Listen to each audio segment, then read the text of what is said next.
Good morning my all friends. তো সবাই কেমন আছো? আশা করি সবাই ভালো আছো, আর আমি ভালো আছি।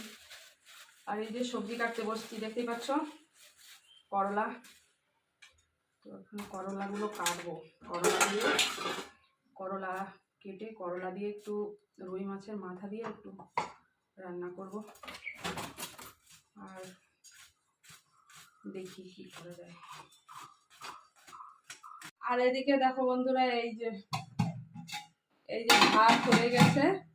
আর এখন এই দেখো উচ্ছে কেটে নিয়েছি, আর এই যে সজনে ডাঁটা দিয়ে এখন, আর এই যে মাছের মাথা দিয়ে এখন এই তরকারিটা করব।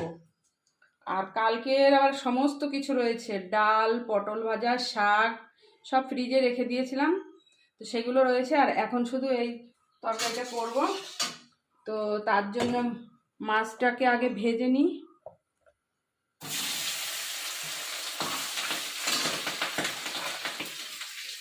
বাপরে ফেটাচ্ছে। তো আর এদিকে তরকারিটা হয়ে গেছে। তো এই দেখো। তো চলো, এখনকার মতো রান্নাটা হয়ে গেল। আর এখন খাওয়া দাওয়া করে দুপুরবেলা আবার করবো মাছের ঝোল। তো ভিডিওটা এই অবধি। তো দেখা হবে নেক্সট ভিডিওতে। ততক্ষণ অবধি টাটা।